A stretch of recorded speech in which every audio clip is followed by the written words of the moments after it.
3, 2, 1. September 23rd, 1999. NASA lost about $300 million in minutes. The Mars Climate Orbiter, a $193 million spacecraft designed to study the Martian atmosphere, burnt up as it enters the red planet's orbit. The cause? A unit mismatch. The software controlling the spacecraft thrusters output values in pounds for seconds. NASA's navigation system expected Newton seconds. The numbers themselves weren't wrong. They were still your regular Arabic numerals, 0, 1, 2, and so on. But the units were wrong, and without the right units, the numbers meant nothing. So when we say 1 plus 1 equals 2, what does that actually mean? What is 1 unit?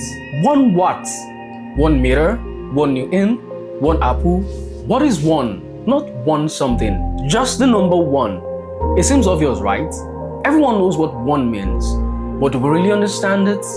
In this video, I'm going to show you something that will change how you see numbers forever. This is 1 cup of orange juice. This is another cup of orange juice. Let's add them together by pouring them together. So, 1 orange juice and 2 orange juice. Now, I get a bigger cup of juice. So, did 1 plus 1 just give us 1? That doesn't seem right. Now, the mathematician will immediately say, wait, that's not fair. You're measuring volume, not counting objects. You still have 2 cups worth of juice just in 1 container. You have switched the definition of your units from the container, the cup, to the quantity of continuous substance filling a single container. Exactly.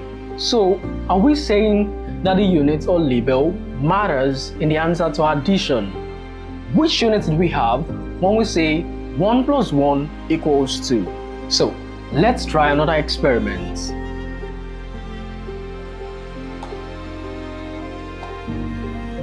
I have 1 orange and another orange.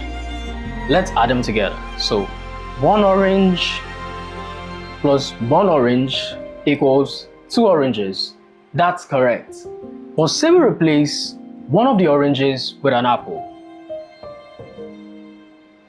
Then the solution to our equation becomes 1 orange and not 1 apple. There is no 1 orange apple.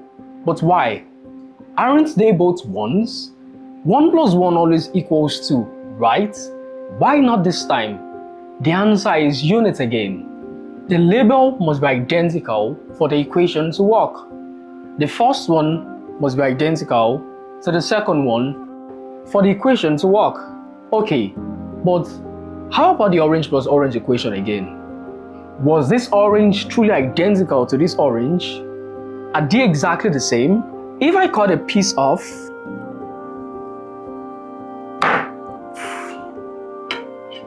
is it still 1 orange? Or is it now less than 1? When exactly does 1 stop being 1? At what molecule does it stop being 1? How can we possibly add them together? Okay, let's assume we have a replica of this exact orange to add. So now we have 1 exact orange plus an exact replica, which give us 2 oranges. But is it really 1 orange? Or is it billions of atoms, trillions of molecules? Where is the 1? So just like the juice, the orange itself is continuous. There is no natural boundary, no clear edge. What we call an orange is just an arbitrary line we draw around clusters of atoms and forces that never truly stop flowing. But if physical ones don't exist, then what are we actually doing when we do maths? How did NASA equations work at all? How do we have mathematical proof that 1 plus 1 equals 2? Because if numbers are just arbitrary labels, why did NASA lose $300 million because the universe took these numbers so seriously? One major argument is that the number 1 is like love. You can't hold it, but it exists.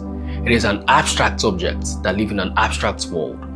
So we see that 1 is the unit of countable numbers and it needs no unit of itself. we can say this in irrational numbers like pi, 3.142. It needs no units, but it describes circles and the world in beautiful ways.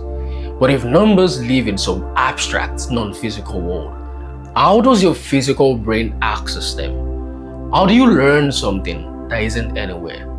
That is the access problem. And the solution is that the number one is not describing physical objects. Neither is it describing an abstract world. It is describing patterns and relationships. A transformation takes something, take it again. You have performed the operation twice. The two doesn't count objects. It counts the pattern of doing something twice. Repetitions. This is called structuralism. A small model car isn't the same as a real car, but the wind tunnel test on the model still tells you something about the real one, because the structure is preserved, even if the materials differ. Maths works the same way. It describes the structure, not the substance. And if math is about structure, then adding two things doesn't just give you two parts. It gives you the relationship between them, which means sometimes 1 plus 1 equals more than 2, and mathematics itself shows this.